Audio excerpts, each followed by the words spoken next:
มาเดี๋ยววันนี้สมสายจะมาสอนวิธีการเปิดรหัสผ่านธุรกรรมใน XRTech แบบง่ายๆเนาะก่อนอื่นมันให้เข้าโปรไฟล์เนาะเห็นบอกรูปโปรไฟล์คลิกเข้าไปปึ๊บเนาะคลิกเข้าไปปึ๊บมันจะมาหน้านี้เลยเนาะพอคลิกเข้า2โปรไฟล์มันจะมาหน้านี้เนาะให้เฮาเลื่อนลงมาเลยให้เฮาเลื่อนลงมาเห็นบ่รหัสผ่านธุรกรรมเนาะเฮาคลิกเลยคลิกตัวนี้เลยเนาะคลิกเข้าไปปึ๊บเนาะให้เฮาคลิกตัวนี้เลยเห็นบ่คลิกเข้าไปปึ๊บมันจะมาหน้านี้เลยเนาะหลังจากนั้น2ที่1มันให้เฮาใส่รหัสผ่านเนาะรหัสผ่านของเฮาสมัคร XRTech เนาะสงสัยจะใส่ปึ๊บเนาะแล้วก็มา2ที่3เลยเนาะ2ที่3แม่นเฮาให้2ที่3แม่นให้เฮาใส่รหัสผ่านธุรกรรมเนาะให้เฮาใส่เลยเนาะสงสัยจะใส่เลยแกะเข้าไปเนาะรหัสผ่านธุรกรรมของเฮาที่เฮาสมัคร XRTech เนาะหลังจากเฮาใส่2ที่3แล้ว2ที่4ก็ให้เฮาใส่รหัสคือกันเนาะใส่ยืนยันเนาะยืนยันรหัสเดิมเนาะ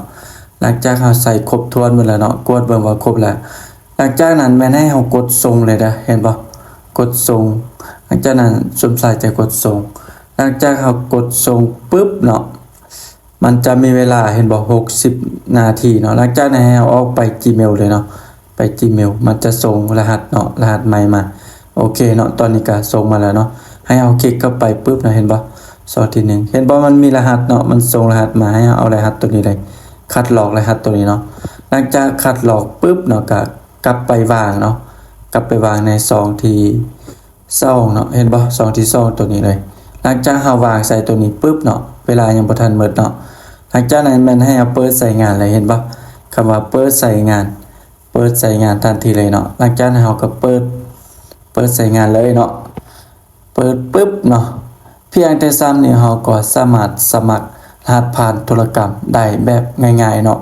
อยู่ใน XRTech เนาะเฮาก็สามารถสมัครเรียบร้อยแล้วเปิดเรียบร้อยแล้วเนาะเฮาก็สามารถเทรดปกติเนาะก็คือว่าสำเร็จเนาะทุกคนเนาะ